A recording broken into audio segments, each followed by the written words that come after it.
नमस्कार, मैं आदर्श सिंह और आप देख रहे हैं टोटल लोकतंत्र। आज हम बिहार से जुड़े कुछ मुद्दों की बात करने वाले हैं। जी हां, आरजेडी, यह नाम आपने तो सुना ही होगा। शायद आपको पता होगा कि यह वही आरजेडी सरकार है जो 14 महीने में बीपीएससी के माध्यम से 4 लाख नौकरियां देने का वादा करती है, दावा करती है। तो वहीं दूसरी तरफ देखा जाए तो बिहार के मुख्यमंत्री पद पे आपके चाचा नीतीश कुमार बैठे हुए हैं। वो अपने माध्यम से बिहार की विकास की बात करते हैं कि हमने भी बिहार में बहुत सारे विकास किए हैं। एक तरफ नीतीश कुमार कहते हैं कि गांव गांव में लाइन पहुंचा, गांव गांव में सड़क पहुंचा, गांव गांव में रोड हुआ, गांव गांव में नाला हुआ, गांव और शहर का विकास हुआ, गांव और सड़क को एक साथ जोड़ा गया रोड के माध्यम से, लाइट के माध्यम से, जिसके बाद नीतीश कुमार लगातार बिहार में विकास की बात करते हैं। तो आपको हम बता दें कि आपको भी जैसा पता होगा कि लगातार बिहार में विकास की गंगा बह रही है, जिसका रवैया आप और हम अभी तक देख रहे हैं। हालांकि आपको बता दें कि नीतीश कुमार अब तक 9वीं बार इस्तीफा देकर फिर से मुख्यमंत्री पद पे बैठ गए हैं, लेकिन बिहार जस का तस है। बिहार जहां था वही है। आप बिहार का पर कैपिटा इनकम की बात कीजिए या फिर बिहार के ग्रोथ रेट की बात कीजिए, बिहार जहां पर था कल वहीं पे आज भी है। आपसे मैं पूछना चाहता हूं कि आप वोट किस ग्राउंड पे नीतीश कुमार को देते हैं, किस ग्राउंड पे उप मुख्यमंत्री को देते हैं, किस ग्राउंड पे मुख्यमंत्री को चुनते हैं कि बिहार आपका जो देश है, आपका जो शहर है, आपका जो राज्य है, जस का तस है, ज्यों का त्यों जहां था वहीं पर अटका हुआ है।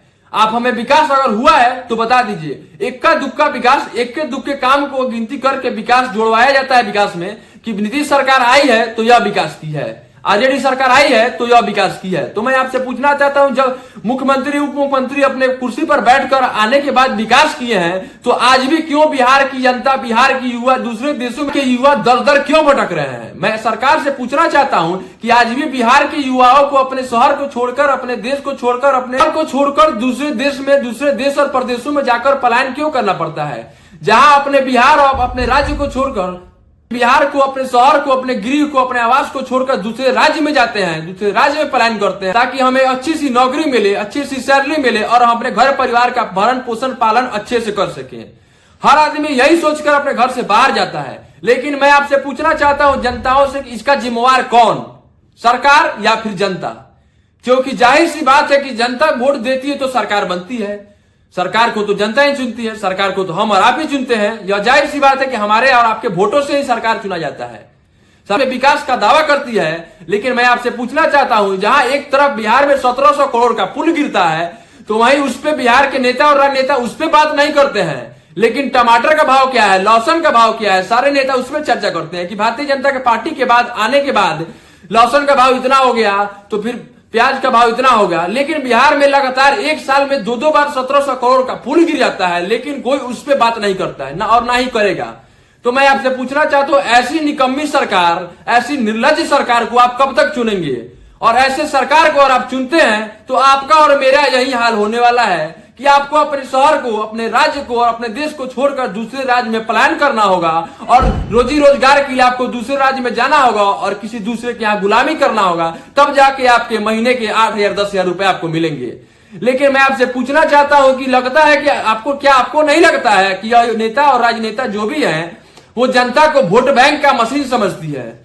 आपको पता होगा कि किसी बहुत बड़े कवि ने कहा है कि आपको पता होगा कि बहुत बड़े कवि ने कहा है कि जनता तो सिर्फ वोट बैंक का मशीन है, या तो जनता की वोट को मिलाकर मंत्रिमंडल की सरकार बनती है। बाकी नेता राजनेता आपके द्वार पे, दरवाजे पे तब आते हैं जिस समय चुनाव होता है। चुनाव जीतने के बाद अगर आप किसी कार्य है तो उनके आवास पे, उनके घर पे उनसे मिलने जाते हैं, तो बिहार में कई ऐसे भी नेता हैं जो कि आपको पहचानने से भी इनकार कर देते हैं, मिलने से भी इनकार कर देते हैं। या वही नेता है।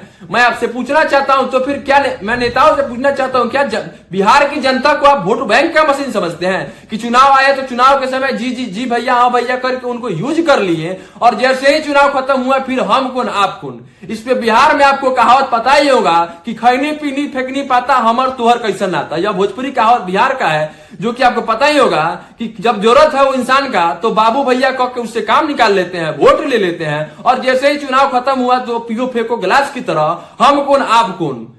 बाकी मेरा नाम आदर्श सिंह था और आप टोटल लोकतंत्र देख रहे थे। अगर आपको अगर आपको मेरी बात आपको सही लगी हो तो आप कमेंट सेक्शन में बता सकते हैं कि जो भी बात मैंने वीडियो के माध्यम से कहा, जो भी सवाल मैंने सरकार से किया, क्या यह सही है या गलत।